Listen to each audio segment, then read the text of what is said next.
Teruskan dengan firman Tuhan, mari kita tunduk kepala dan berdoa. Saya bawa kita dalam doa. Benar Bapa, Engkaulah perisai di dalam kehidupan kami. Saat kami melalui badai di dalam hidup kami, saat kami melalui tantangan dalam hidup kami, Engkau hadir di tengah-tengah hidup kami, memberikan kami kekuatan, memberikan kami hikmat, memberikan kami jalan keluar, bahkan menyelesaikan segala apapun yang kami merasakan bahwa kami tidak mampu. Tuhan, sebentar lagi kami akan mendengar sabda dari firman-Mu. Berbicaralah melalui hamba-Mu Tuhan. Setiap kata-kata yang keluar dari mulut hamba-Mu, biarlah itu dari isi hati Tuhan sendiri.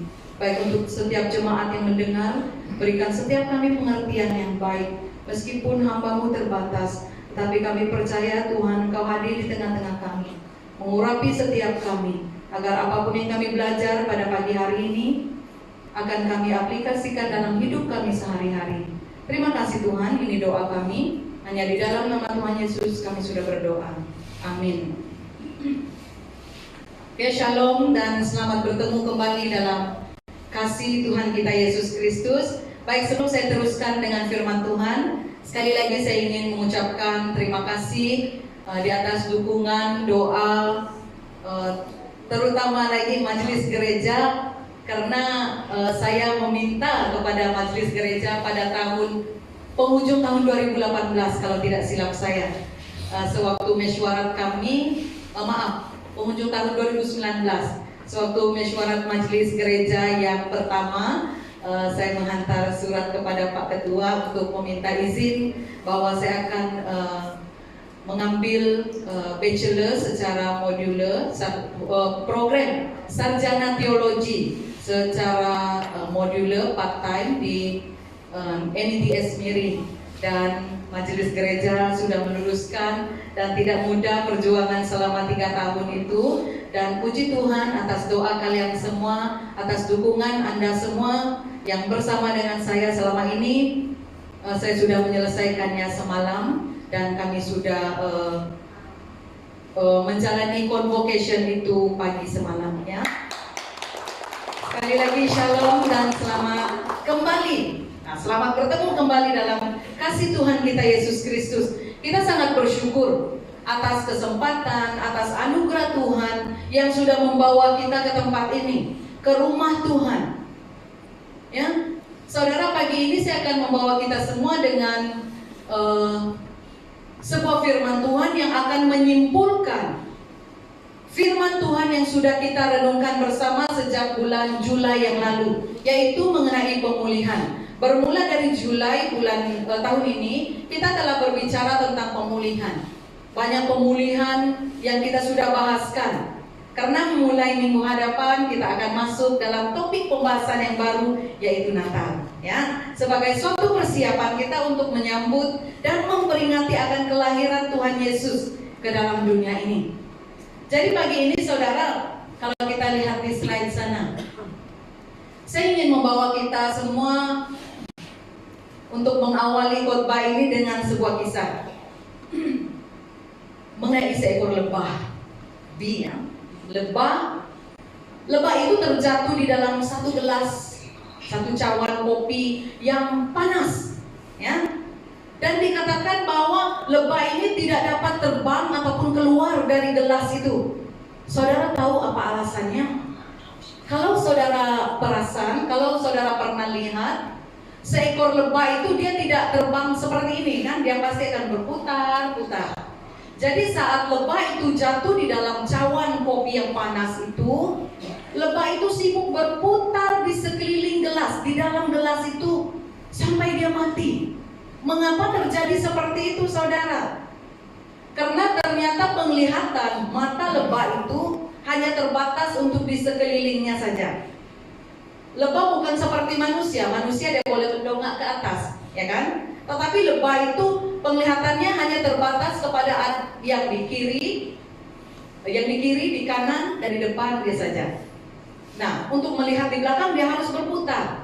Dia tidak dapat mendongak ke atas seperti manusia. Dan karena itu saudara, lebah ini tidak dapat melihat apa yang terjadi di sebelah atas saat dia berada di dalam cawan tersebut. Lebah itu tidak dapat melihat jalan keluar. Sebenarnya kalau kita perhatikan jalan keluarnya ada di atas cawan itu, ya kan? Tetapi dia berusaha mencari jalan keluar di pinggiran gelas, di tepi gelas itu. Padahal tidak ada di sana. Semua jalan tertutup, semua pintu tertutup. Dan akibat ketidaksedaran lebah ini untuk melihat jalan keluar, di bahagian atasnya lebah itu pun menemui ajalnya. Dia pun mati. Saudara-saudara yang Tuhan Yesus kasihi, kisah tentang lebah ini sangat menarik untuk kita gunakan sebagai analogi dari sikap kita, sikap manusia yang sering kalinya kita ini lupa untuk melibatkan Tuhan dalam aspek kehidupan kita. Ya, sama halnya seperti lebah tadi. Kita sering lupa bahwa Tuhan itu ada di atas segalanya, dan Tuhan itu sanggup memberikan kita jawaban, yang sanggup memberikan kita jalan keluar untuk menolong kita. Saat semua pintu tertutup, saudara, ternyata ada satu pintu yang Tuhan bukakan untuk kamu dan saya. Tetapi seringkali kita tidak menyadari hal itu. Kita seringkali lupa mengarahkan pandangan kita ke atas, yaitu kepada Tuhan yang adalah sumber segala sesuatu dalam kehidupan kita. Seringkali kita berputar-putar mencari cara untuk melepaskan diri kita dari masalah, dari tantangan, dari cabaran, dengan terus mengandalkan kekuatan diri kita saja. Kita berharap kepada orang lain, kita berharap kepada manusia-manusia yang ada di sekitar kita. Tetapi kita lupa bahwa Tuhan itu ada bersama dengan kita. Kita lupa mengalihkan pandangan kita ke atas. Bahkan sampai ada yang terjerumus ke dalam alternatif atau cara yang sebenarnya dianggap jahat di mata Tuhan. Kenapa, saudara? Kenapa kita tidak mengarahkan pandangan kita ke atas? Ke arah mana Tuhan itu bertata atas segalanya dalam hidup kita. Dengan arti kata lain, saudara, kita terlalu sibuk mencari solusi. Kita terlalu sibuk mencari penyelesaian dengan cara-cara duniawi dan lupa memandang Allah. Kita lupa untuk menempatkan Tuhan dan firman-Nya yang sesungguhnya sanggup memberikan jawaban atas segala permasalahan hidup kita. Saudara, kita sudah melalui begitu banyak peristiwa dalam kehidupan kita. Bahkan sepanjang kita membahas topik mengenai pemulihan itu, kita sendiri sudah melihat, menyaksikan, merasakan sendiri bagaimana penyertaan Tuhan itu begitu sempurna buat kita. Betul? Tuhan itu sangat baik. Dari dulu, sekarang, sampai selama-lamanya Tuhan itu sangat baik untuk setiap kita. Semua yang kita alami dalam beberapa waktu yang lalu itu, saudara, di mana kita mengalami cabaran, kita mengalami tantangan dalam kehidupan kita, ada yang mengalami sakit penyakit, ada yang kehilangan ahli keluarga mereka, ada yang kehilangan pekerjaan, bahkan banyak hal lagi, saudara. Dan semuanya itu tidak akan dapat kita tempuhi kalau bukan karena Tuhan. Ya, semuanya kalau bukan karena Tuhan, bukan saya hari ini. Dialah yang melakukan pemulihan itu dalam kehidupan saudara dan saya. Dialah yang melakukan pemulihan yang begitu luar biasa buat setiap kita hari demi hari. Amin. Jadi maka wajarlah tema ini kita akan ungkapkan dalam kehidupan kita sehari-hari, yaitu Tuhan gembalaku yang baik. Tuhan itu gembala kita yang sangat baik, saudara. Manusia mungkin boleh meninggalkan kita, tetapi Tuhan, Dia tidak akan pernah meninggalkan saudara dan saya. Mazmur 23 ayat 1 hingga 6 yang berkata, Tuhan gembalaku yang baik. Mazmur Daud, Tuhan adalah gembalaku, takkan kekurangan aku. Ia membaringkan aku di padang yang berumput hijau. Ia membimbing aku ke air yang tenang. Ia menyegarkan jiwaku. Ia menuntun aku di jalan yang benar oleh karena namanya. Sekalipun aku berjalan dalam lembah kekelaman, aku tidak takut bahaya, sebab Engkau besertaku. Gadamu dan tongkatmu, itulah yang menghibur aku. Engkau menyediakan hidangan bagiku di hadapan lawanku. Engkau mengurapi kepalaku dengan minyak, pialaku penuh melimpah. Kebajikan dan kemurahan belaka akan mengikuti aku seumur hidupku, dan aku akan diam dalam rumah Tuhan sepanjang masa. Saudara, kalau kita perhatikan ayat ini, saudara, ini adalah satu perbandingan metafora yang digunakan oleh Daud untuk menggambarkan hubungan antara Allah dengan umatnya. Adalah sama seperti hubungan seorang gembala dengan dombanya. Ya, walaupun Daud adalah seorang raja, namun dia juga pernah ataupun bekas pernah menjadi gembala. Jadi Daud sangat mengerti dengan baik perilaku, sikap domba yang dia gembalakan. Dan Daud sangat mengerti dengan baik apa itu tugas seorang gembala. Kalau kita perhatikan, saudara, berbeda dengan binatang yang lain, domba itu memiliki pandangan yang sangat terbatas. Nah, hari ini kita melihat ada dua hewan kan. Yang pertama tadi si lebah juga memiliki pandangan yang sangat terbatas. Dia lupa mengarahkan pandangannya ke atas, ya kan? Kali ini kita melihat gambaran domba. Dia juga memiliki pandangan yang sangat terbatas. Domba tidak dapat melihat jauh ke depan karena jarak pandangan domba itu sangat teruk. Dan itu sebabnya kalau kita perhatikan, domba-domba itu suka berkerumun. Mereka suka berkumpul. Karena dengan berkumpul, domba-domba ini akan merasa sangat aman. Mereka merasa bahwa mereka selamat. Mereka merasa bahwa mereka saling melindungi antara satu sama lain. Nah, jadi saudara, setelah Tuhan memulihkan kehidupan saudara dan saya, ternyata pekerjaan Tuhan itu tidak terhenti hanya di situ. Tuhan tidak berkata, setelah saya memulihkan kehidupan kamu, cukuplah sampai di sini. Tak pernah. Tetapi Tuhan terus membuktikan banyak hal kepada setiap kita. Dan kita akan melihat ayat tadi, Mazmur tadi satu demi satu. Ya, dalam ayat 1e dikatakan bahwa Tuhan itu adalah gembala. Saat gembala itu berada di depan. Ini adalah sebuah gambaran yang menunjukkan hubungan yang sangat berharga dan sangat dekat antara orang percaya dengan Tuhan. Posisi gembala bagi kawanan domba itu bukan saja boleh berada di depan, gembala juga boleh berada di tengah, dia juga boleh berada di belakang. Namun saat gembala itu berada di depan, itu menggambarkan gembala itu sedang memimpin, dan yang pastinya akan menyediakan, mencukupkan semua keperluan domba-dombanya. Dia akan melihat domba mana yang kekurangan. Dia akan melihat domba mana yang memerlukan bimbingan.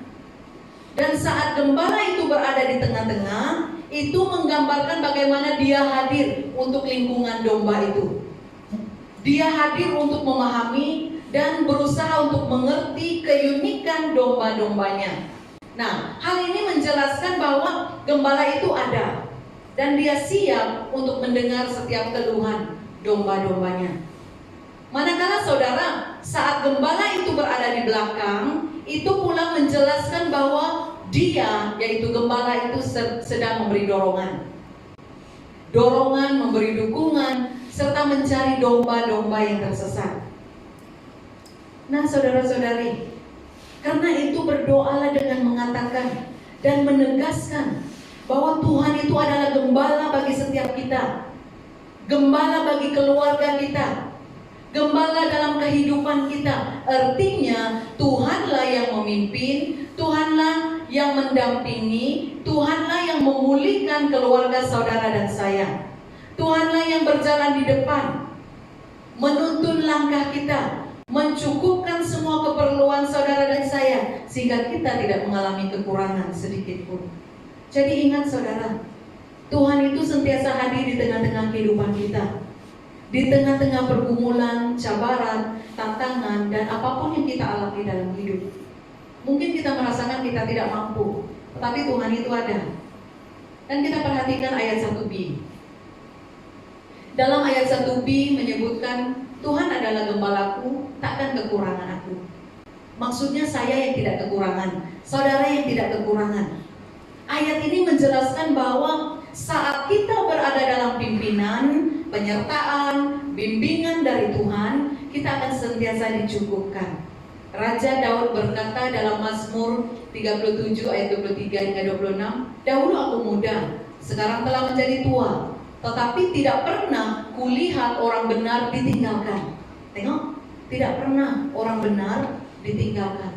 Atau anak cucunya meminta-minta roti. Tiap hari ia menaruh belas kasihan dan memberi pinjaman, dan anak cucunya menjadi berkat. Saudara-saudara yang Tuhan Yesus kasihi, hal ini sudah dibuktikan oleh Raja Daud sendiri dalam kehidupannya. Dan oleh karena itu Daud, dia juga menantang kamu dan saya untuk membuktikan bahwa Tuhan itu sebagai gembala yang baik, yang tidak akan pernah mengabaikan seorang pun dari kita. Ya, perhatikan ayat yang kedua juga. Ia membaringkan aku di padang yang berumput hijau. Ia membimbing aku ke air yang tenang. Saudara, rumput hijau di sini bukan berbicara mengenai warnanya saja, tetapi ia merujuk kepada pengertian tentang suatu makanan yang sangat segar, yang sangat menyehatkan. Dan air yang tenang itu adalah gambaran dari air jernih yang terus mengalir dan menyegarkan. Karena pastinya air yang bertapung itu dia tidak akan jernih, kan? Akan tetapi, apakah ada air yang seperti itu? Adakah air yang seperti itu benar-benar wujud? Pasti ada, yaitu air kehidupan. Di mana kita boleh mendapatkannya? Hanya Tuhanlah yang menjadi sumber air itu. Tuhan Yesus adalah gembala agung yang pernah berkata kepada seorang perempuan Samaria yang saat itu mencari air untuk keperluan hidupnya. Dalam Yohanes pasal 4 ayat 14 berkata, "Barang siapa minum air ini, ia akan haus lagi. Tetapi barang siapa minum air yang kuberikan kepadanya, ia tidak akan haus untuk selama-lamanya. Sebaliknya, air yang akan kuberikan kepadanya akan menjadi mata air di dalam dirinya, yang terus-menerus memancar sampai kepada hidup yang kekal." Saudara, mari kita renungkan sejenak kehidupan kita. Sepanjang pandemik ini melanda, masuk tahun yang kedua, apa yang telah Tuhan kerjakan untuk kamu dan saya? Bagaimana Dia campur tangan dalam hidup kita, memulihkan, memberkati kehidupan setiap kita, sehingga tidak ada seorang pun yang kekurangan. Tapi memang benar saudara, ada waktunya kita merasa begitu kesuntukan, ya kan? Tetapi kalau kita ingat kembali, Tuhan itu campur tangan. Ada saja cara Tuhan untuk menolong kita. Begitu luar biasa pekerjaan Tuhan. Dan dalam ayat 3e berkata, "Ia menyegarkan jiwaku." Sungguh menarik perkataan yang digunakan di sini, yaitu kesegaran jiwa, bukan kesegaran tubuh. Mari saya beri sedikit penjelasan tentang perkataan segar yang sama dengan istilah yang dipakai oleh Nabi Nuh dalam Kejadian pasal 8 ayat 1. Yaitu saat burung merpati itu dilepaskan oleh Nuh pada awal pagi, dan menjelang petang dia pulang membawa sehelai daun hijau yang segar. Saat itu Nuh pun tahu, oh, Tuhan sudah memulihkan, Tuhan sudah menyediakan makanan dan kehidupan bagi dia dan keluarganya. Atau yang kedua yang boleh kita lihat adalah peristiwa di mana Simpson yang diikat menggunakan tali dan diserahkan oleh saudara-saudaranya kepada bangsa Filipina. Nah, ini ada dua gambaran yang membawa kita melihat arti kesegaran jiwa itu. Setelah pertarungan yang sangat dahsyat itu, Simpson merasa sangat haus. Dia merasa sangat lelah, disebabkan oleh pengkhianatan yang dilakukan oleh saudara-saudaranya sendiri. Dia lelah karena dia hanya berjuang sendirian, tak ada orang yang mendukung dia. Kemudian Simpson, dia berseru kepada Tuhan dalam Hakim-Hakim 15 ayat 14 hingga 19. Saya bacakan ayat yang saya bold tulisannya. Maka berkuasalah roh Tuhan atas dia, dan tali-tali pada tangannya menjadi seperti batang rami yang telah habis dimakan api, dan segala pengikatnya hancur tanggal dari tangannya. Kemudian ia menemui sebuah tulang rahang keldai yang masih baru. Diulurkan tangannya, dipungutnya dan dipukulnya mati 1.000 orang dengan tulang itu. Dan kemudian apa yang berlaku, saudara? Allah membelah tiang liang batu yang ada di lehi itu, dan keluarlah air dari situ. Simpson minum, dia menjadi kuat dan segar kembali. Saudara, bayangkan saja,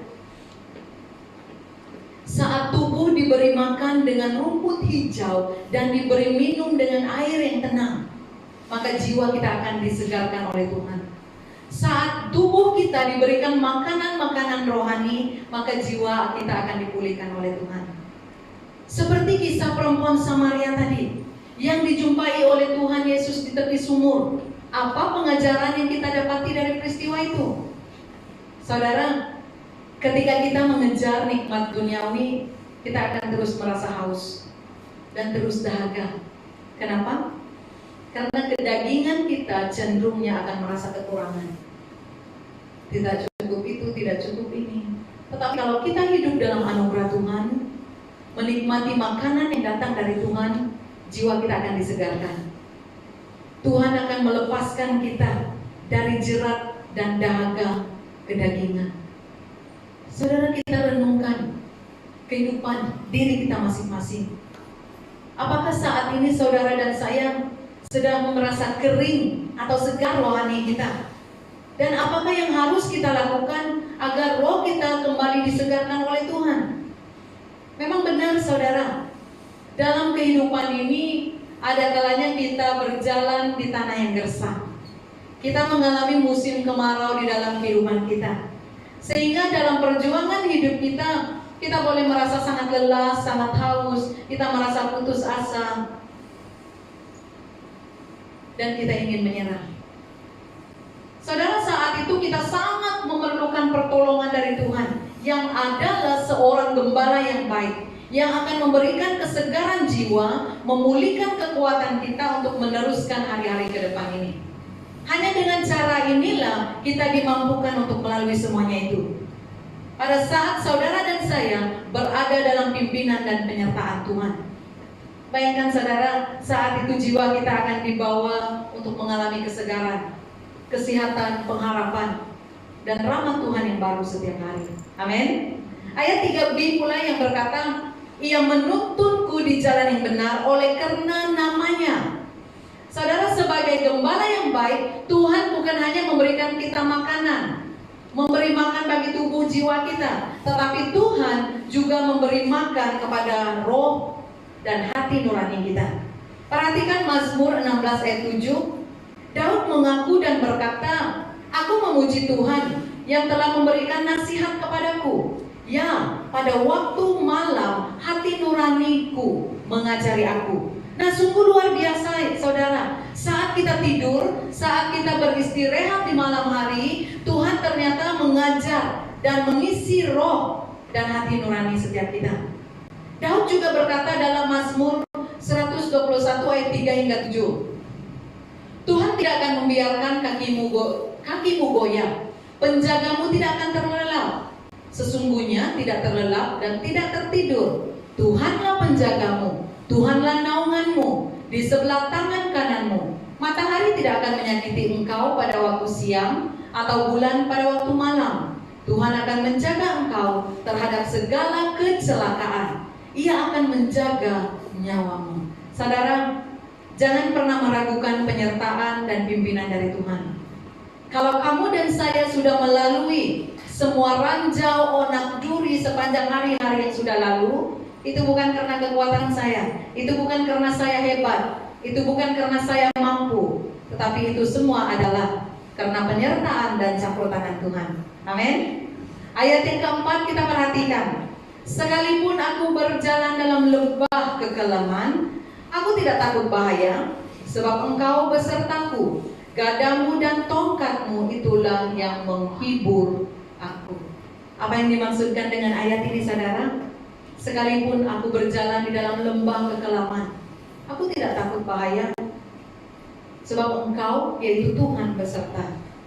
Gadamu dan tongkatmu itulah yang menghibur aku. Bayangkan saudara, saat saudara sakit atau sedang berada di dalam bayang-bayang kematian, di lembah kekelaman yang disebutkan tadi, ternyata kita menjadi sangat takut. Mengapa? Sebab Tuhan,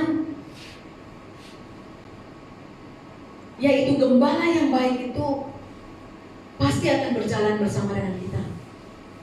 Kita tidak akan menjadi takut, karena Dia menyertai gada dan tongkatnya, dan memberikan penghiburan buat setiap kita. Nah saudara, jika Tuhan di pihak kita, siapakah yang menjadi lawan kita? Hanya kepada Tuhan saja kita percaya. Apakah yang dapat dilakukan oleh manusia terhadap kita? Saudara, Allah sudah melepaskan kita daripada maut, bahkan menjaga kaki kita sehingga kita tidak tersandung, sehingga kita dapat berjalan di hadapan Allah dalam cahaya kehidupan, dan sehingga kemuliaan itu hanya untuk Tuhan. Saudara, inilah yang menjadi pegangan setiap kita di tengah-tengah kesulitan yang kita alami, di tengah-tengah kesesakan, apalagi di saat pandemik seperti ini. Begitu ramai orang menyerah, saudara. Begitu ramai orang yang berusaha untuk mengakhiri kehidupannya. Ingat saudara, jika Tuhan mengizinkan saudara dan saya untuk melalui lembah kekelaman dan penderitaan itu bukan karena Tuhan tidak mengasihi kita. Itu bukan karena Tuhan tidak sayang. Itu bukan karena Tuhan tidak memperdulikan kita. Justru saudara, Tuhan mau saudara dan saya melihat bagaimana tangannya yang sentiasa terbuka untuk menolong kita. Amin. Maka yakinilah saudara bahwa Tuhan itu berjalan, Tuhan itu menyertai, Tuhan itu menghibur, bahkan menjaga kita. Dan kita perhatikan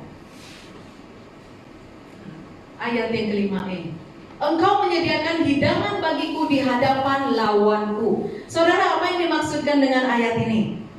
Tiba-tiba ayat yang kelima ini berubah menjadi gambaran tuan rumah yang membukakan pintu rumahnya dan menyambut tetamunya dengan hidangan yang sangat istimewa. Bayangkan saudara, di antara begitu ramai orang-orang yang baik di dalam dunia ini, saudara dan saya lah yang paling beruntung karena mendapat undangan dari Tuhan. Sebab siapakah kita yang layak mendapat sambutan yang sedemikian istimewa dari Tuhan? Ini adalah satu kasih karunia yang sangat besar. Kita yang tidak layak dilayakkan oleh Tuhan. Kita yang sesat dibawanya pulang kembali, bahkan dilayani dan dimuliakan oleh Tuhan. Bayangkan, Sang Gembala Agung itu, pemilik rumah kehidupan itu, mengundang dan melayani kita dengan hidangan kehormatan, kemuliaan, kebajikan, dan kemurahan. Bagaimana ini boleh terjadi, saudara? Bukankah orang yang lebih rendahlah yang harus melayani orang yang lebih tinggi derajatnya? Bukankah kita yang seharusnya melayani Tuhan? Bagaimana mungkin Tuhan yang melayani kita dalam ayat ini? Jawabannya kita lihat dalam Lukas pasal 12 ayat 35 hingga 37 yang berkata, hendaklah pinggangmu tetap berikat dan pelitamu tetap menyala, dan hendaklah kamu sama seperti orang yang menanti-nantikan tuannya yang pulang dari perkawinan, supaya jika ia datang dan mengetuk pintu, segera dibuka pintu baginya. Berbahagialah hamba-hamba yang didapati tuannya berjaga-jaga ketika ia datang. Aku berkata kepadamu, sesungguhnya ia akan mengikat pinggangnya dan mempersilakan mereka duduk makan, dan ia akan datang melayani mereka. Sungguh saudara, Tuhan itu adalah gembala yang baik, yang sangat mengasihi kita, yang sangat sayang kepada kita. Ia bukan hanya pemilik kita yang menuntun, menjaga, dan melindungi kita, tetapi Dia juga akan melayani dan memuliakan kita. Dan kalau kita perhatikan ayat seterusnya, engkau mengurapi kepalaku dengan minyak, pialaku penuh melimpah. Ayat 5b. Saudara, Tuhan bukan hanya menyediakan hidangan bagi kita, melayani kita, Tetapi Tuhan juga mengurapi kepala kita dengan minyak. Artinya saudara dan saya dipilih, dimurnikan, dan dimuliakan oleh Tuhan. Tuhan mendeklarasikan kehormatan kita di depan semua orang. Iblis tidak akan mempunyai ruang dan celah untuk mempermalukan saudara dan saya. Bahkan di depan lawan-lawan kita, karena dia mengurapi kepala kita, sehingga kehormatan itu penuh melimpah. Kemenangan demi kemenangan akan diberikan kepada kita. Sama seperti kepada Abraham, Ishak, dan Yakub. Piala kehormatan mereka penuh melimpah, sebagaimana janji Tuhan buat mereka. Yesaya 61 ayat 8 hingga 9 berkata, Aku akan memberi upahmu dengan tepat, ya, dan akan mengikat perjanjian abadi dengan kamu. Keturunanmu akan terkenal di antara bangsa-bangsa, dan anak cucumu di tengah-tengah suku bangsa, sehingga semua orang yang melihat mereka akan mengakui bahwa mereka adalah keturunan yang diberkati Tuhan. Saudara, inilah kerinduan setiap kita, mengalami berkat dari Tuhan, mengalami pemulihan dari Tuhan. Amin. Dan kita lihat ayat yang terakhir. Kebajikan dan kemurahan belaka akan mengikuti aku seumur hidupku. Berarti saudara tidak akan pernah terhenti. Dan aku, saudara dan saya akan diam di dalam rumah Tuhan sepanjang masa. Saudara-saudari yang Tuhan Yesus kasihi, saat kita mendapatkan pengurapan dari Tuhan, maka kebajikan, hikmat, kemurahan itu akan sentiasa mengikuti kehidupan kita. Dan kita akan pasti meninggalkan legacy yang baru untuk generasi seterusnya. Jangan hanya simpan untuk diri kita sendiri, tetapi untuk generasi yang seterusnya. Bukankah ini yang diinginkan oleh semua orang di dalam dunia? Hidup, baik, dan mati, manusia inginkan kehormatan. Dan Raja Salomo sendiri menggambarkannya dalam Amsal 3 ayat 16 hingga 18. Umur panjang di tangan kanan, di tangan kiri kekayaan dan kehormatan. Jalannya penuh bahagia, segala jalannya sejahtera semata-mata. Ia menjadi pohon kehidupan bagi orang yang memegangnya. Siapa yang berpegang padanya akan disebut berbahagia. Itu janji Tuhan untuk setiap kita, saudara, bahwa kita akan menikmati kehidupan damai sejahtera dari Tuhan itu. Seandainya saudara meletakkan Tuhan itu sebagai gembala yang baik dalam kehidupan kita. Dia sudah bekerja banyak di dalam hidup kita. Dia sudah memulihkan banyak hal di dalam hidup saudara dan saya. Wajarlah saat ini kita mengakui bahwa Tuhan, Engkaulah gembala yang sangat baik dalam kehidupan saya, yang menuntun saya, yang memberikan jalan keluar saat pikiran saya mulai buntu, yang menerima saya, mengasihi saya saat orang-orang menolak saya. Begitu luar biasa, saudara. Namun inilah gambaran orang yang berhikmat, yang diurapi oleh Tuhan, yang hidupnya penuh kebajikan dan kemurahan. Jadi renungkan saudara, berkat apa yang saudara rasakan sepanjang saudara mengikut Tuhan? Apakah legacy atau warisan yang saudara tinggalkan untuk keluarga saudara, untuk generasi yang akan datang? Sungguh ini adalah kerinduan yang seharusnya kita miliki.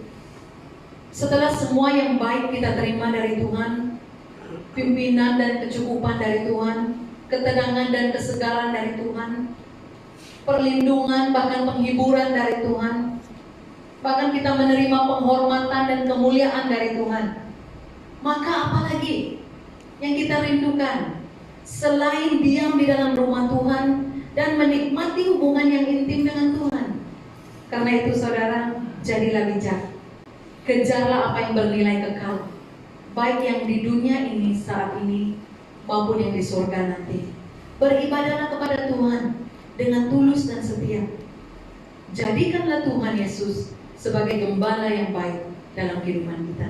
Amin. Mari kita berdoa. Tuhan Bapa kami dalam kerajaan surga, saat ini kami ingin mengembalikan ucapan syukur kami kepadamu Tuhan, atas kebaikan, pimpinan, kesetiaan Tuhan yang tidak pernah berkesudahan dalam kehidupan kami. Hari-hari yang kami lalui ya Tuhan, dalam cabaran tantangan yang sudah kami tempuhi, kami mampu melaluinya. Itu semua adalah karena anugerah Tuhan buat setiap kami. Tuhan, kami adalah manusia yang penuh dengan keterbatasan, kami penuh dengan kekurangan, tetapi kami percaya saat kami mengandalkan Tuhan dalam kehidupan kami, saat kami mengalihkan pandangan kami ke atas kepada Allah yang adalah sumber di dalam kehidupan kami, Engkau akan hadir. Engkau akan memberkati kehidupan kami, Engkau akan memberkati keluarga kami, Engkau akan campur tangan dalam segala urusan kami di dalam dunia ini. Tuhan, kami berdoa semua jemaat Tuhan memberkati setiap mereka Tuhan dalam segala usaha mereka, baik dalam pekerjaan mereka, keluarga mereka diberkati ya Tuhan, anak-anak mereka akan berhasil di dalam kehidupan mereka, ekonomi keluarga mereka akan dipulihkan. Tuhan, kami percaya Engkau campur tangan. Kami saat ini berdoa untuk menyerahkan jemaat Tuhan yang sedang mencari pekerjaan, yang kehilangan sumber pendapatan mereka. Mari Tuhan Engkau melawati setiap mereka. Mari Tuhan Engkau campur tangan di dalam kehidupan mereka. Kami tahu saat semua pintu tertutup, Tuhan Engkau akan membukakan satu pintu untuk kami ya Tuhan, yang akan membuka jalan berkat buat setiap kami. Kami juga berdoa untuk anak-anak kami ya Tuhan, baik untuk anak sekolah minggu kami, anak muda-mudi kami ya Tuhan, yang sudah menjalani sesi persekolahan secara bersua muka ya Tuhan, baik yang masih secara online. Mari Tuhan Engkau memberkati setiap mereka, memberikan mereka hikmat kebijaksanaan saat mereka belajar, memberikan mereka keteguhan di dalam hati mereka ya Tuhan, agar mereka ini menjadi anak-anak yang berhasil dalam kehidupan mereka. Dan legasi yang kami turunkan kepada mereka ya Tuhan, kami berdoa mereka akan menjadi anak yang diberkati, mereka akan menjadi anak yang berhasil dalam hidup mereka.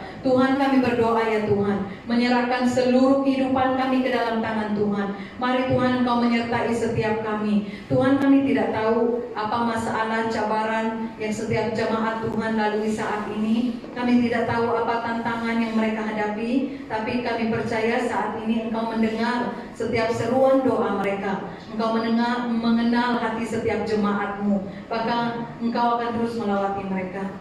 Engkau akan terus memberikan jalan keluar saat setiap kami tidak mampu menyelesaikan masalah dalam kehidupan kami. Engkau merangkul kami saat kami jatuh, saat dunia menolak kami percaya tangan Tuhan akan sentiasa mengangkat kami. Tuhan, terima kasih untuk semua yang sudah Tuhan kerjakan dalam kehidupan kami. Kami ada saat ini, itu semua adalah karena anugerah Tuhan. Ini doa kami ya Tuhan, di dalam nama Tuhan Yesus kami sudah berdoa. Amin. Oke, terima kasih. Demikian ibadah kita untuk sesi yang pertama. Tuhan Yesus memberkati.